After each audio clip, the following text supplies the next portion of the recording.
El tema de hoy va a ser la verdadera Iglesia de Cristo. ¿Por qué somos católicos? Primero, podríamos dividir la humanidad en dos grandes grupos, los ateos y los creyentes. Nosotros somos del grupo de los creyentes. A los creyentes los podríamos dividir en cristianos y no cristianos. Nosotros somos del grupo de los cristianos. Y a los cristianos en protestantes y católicos. Primero, no somos ateos, somos creyentes. Segundo, somos cristianos, porque hay creyentes no cristianos. Los musulmanes son creyentes, pero no son cristianos. Los musulmanes creen en Dios. Alá, el Dios de los musulmanes, es nuestro Dios, el Dios creador. Son creyentes, pero no son cristianos. Para los musulmanes, Cristo fue un profeta, no fue Dios. Nosotros creemos que Cristo es Dios. Para ellos, Cristo era un profeta. Son creyentes, no cristianos. Los judíos son creyentes. Yahvé, el Dios de los judíos, es nuestro Dios creador. Son creyentes, pero no son cristianos. Ignoran a Cristo o desprecian a Cristo. Yo nunca he entendido por qué los judíos desprecian a Cristo. Nunca. Le pregunté una vez a un profesor de historia, un padre jesuita como yo, el padre García Villoslada, que tiene un libro de historia de la Iglesia, y le pregunté al padre García Villoslada, oiga, ¿por qué los judíos rechazan a Cristo? Si tenían que estar orgullosos de que Cristo tenga sangre judía en sus venas. Y me dicen, porque Cristo fue un redentor universal. Cristo vino a salvar al mundo entero. Y ellos quieren un Mesías particular, que les dé a ellos el poder del mundo entero. Y no quieren a Cristo, Mesías universal, que viene a salvar al mundo entero. No, quieren su Mesías particular, que les dé a ellos el poder del mundo entero. Por eso, muchos judíos rechazan a Cristo. Otros lo ignoran. En una ocasión, fui yo a Tierra Santa, llevé una gran peregrinación de 150 personas, fuimos a Tierra Santa, y allí pues nos dieron folletos de propaganda de los judíos, de todo lo que han hecho los judíos en Palestina, que realmente es admirable. Prescindo de los conflictos entre árabes y judíos, no es mi tema. Pero lo que sí creo que es digno de encomio, pues que los judíos pues han hecho pues grandes carreteras, universidades, fábricas, qué sé yo, huertos, con esos métodos de regadío de gota a gota, han transformado lo que era un vergel, lo que era un desierto en un vergel, etc. Entonces, en este folleto se potenciaba, se enaltecía, se describía todo lo que los judíos han transformado Palestina. Bien. Y en este folleto, donde se describen las grandes obras que han hecho los judíos en Palestina, pone una lista de hombres grandes del pueblo de Israel. Y en esa lista está, qué sé yo, Moisés, Gedeón, los Macabeos, Ben Gurión, que fue el realizador del Estado de Israel. Bien, lista de hombres grandes del pueblo de Israel. En esa lista no está Jesús. No está Jesús. Y Jesús de Nazaret era judío. Jesús de Nazaret llevaba sangre judía en sus venas. Pues Jesús de Nazaret no está en la lista de hombres grandes de Israel. Y sin embargo, Jesús de Nazaret es el hombre, es el judío que más ha influido en la historia de la humanidad. ¿Qué duda cabe de eso? Valores cristianos, valores que Cristo vino a traer a la tierra, hoy son patrimonio de la humanidad. Y hoy hablamos de los derechos humanos. Pues esos derechos humanos son de cuna cristiana. Han nacido del cristianismo. Y antes del cristianismo no existían esos derechos humanos. Entonces Cristo, con su mensaje, trajo a la humanidad unos valores que hoy son aceptados en el mundo entero. Cristo, el hombre que más ha influido en la historia de la humanidad. Y segundo, muy interesante, Cristo, el hombre más amado de la humanidad. ¿No ha habido en toda la historia de la humanidad una persona más amada que Jesucristo?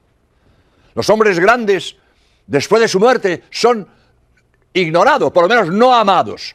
Hoy, pues sí, admiramos a Miguel Ángel, hoy admiramos a Cervantes o a Calderón de la Barca, pero hoy nadie ama a Miguel Ángel.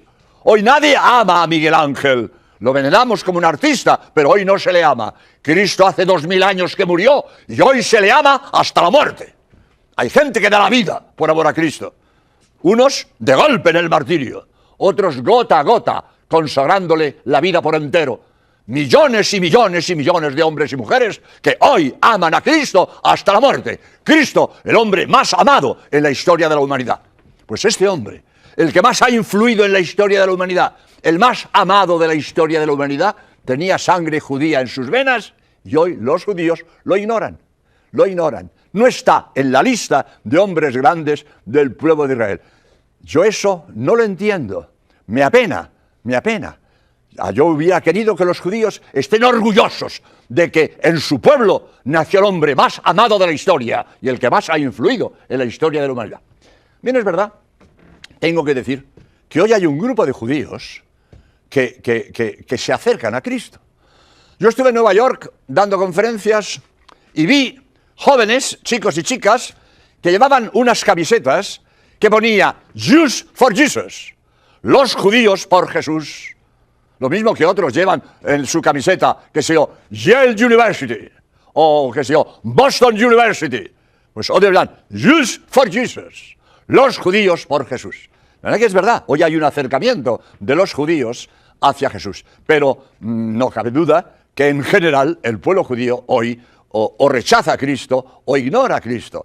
Por lo tanto, dejo este punto. Hay creyentes no cristianos, como los musulmanes creyentes no cristianos, como los judíos creyentes no cristianos. Nosotros somos creyentes y cristianos. Entre los cristianos hay dos grupos.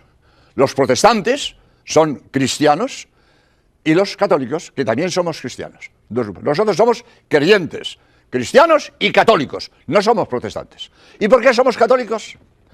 Porque sabemos que Cristo fundó una sola iglesia en San Pedro. Y hoy, el único en el mundo legítimo sucesor de San Pedro, Juan Pablo II, el Papa de Roma. Estamos seguros de ello. Tenemos garantías de que Juan Pablo II es legítimo sucesor de San Pedro, lo cual no pueden decir los protestantes. Porque todas las iglesias protestantes, fundadas por hombres, todas fundadas por hombres, sabemos quién, cuándo y dónde. Ningún protestante puede decir que su iglesia la fundó Cristo, porque todos los protestantes vienen de un Lutero.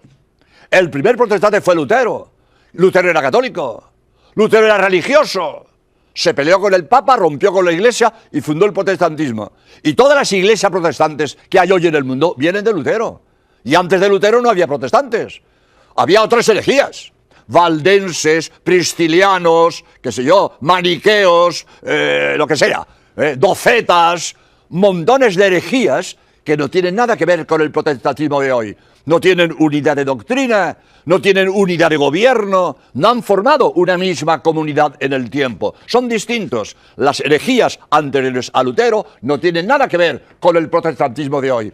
Y todas las iglesias protestantes, que son más de 400, yo he leído, tengo un libro de Crivelli, se llama, y se titula Diccionario de sectas protestantes. Hay más de 400 catalogadas sectas protestantes. Hay más de 400 iglesias protestantes, todas vienen de Lutero. Y sabemos, cada iglesia protestante, sabemos quién la fundó, cuándo la fundó, dónde la fundó. En mi libro Para Salvarte, donde he puesto todo lo que sé, lo digo siempre porque aquí así está de gordo, le llamo Enciclopedia del Católico, aquí he puesto todo lo que sé. Bien, pues en mi libro Para Salvarte he puesto las principales, no todas, son 400, pero he puesto las principales iglesias protestantes, quién, cuándo y dónde fue fundada. Por ejemplo, los Testigos de Jehová, fundados en Estados Unidos por Russell en 1879.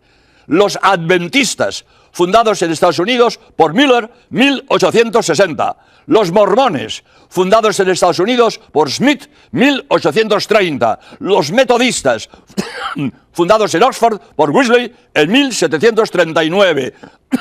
Los Bautistas, fundados en Ámsterdam por Smith, en 1605, etc. Los Anglicanos, fundados en Inglaterra por Enrique VIII en 1534. Y como dije antes, los luteranos, fundados en Alemania por Martín Lutero en 1517. Por lo tanto, el protestantismo nace con Lutero en 1517. Pues si el protestantismo nace en 1517, ¿cómo lo va a fundar Cristo? Si el protestantismo nace 1500 años después de morir Cristo, ¿cómo lo va a fundar Cristo? Todas las iglesias protestantes fundadas por hombres. Sabemos quién, cuándo y dónde. Ninguna iglesia protestante fue fundada por Cristo. La iglesia católica fue fundada por Cristo en San Pedro. Le dice a Pedro, tú eres Pedro, sobre esta piedra edificaré mi iglesia.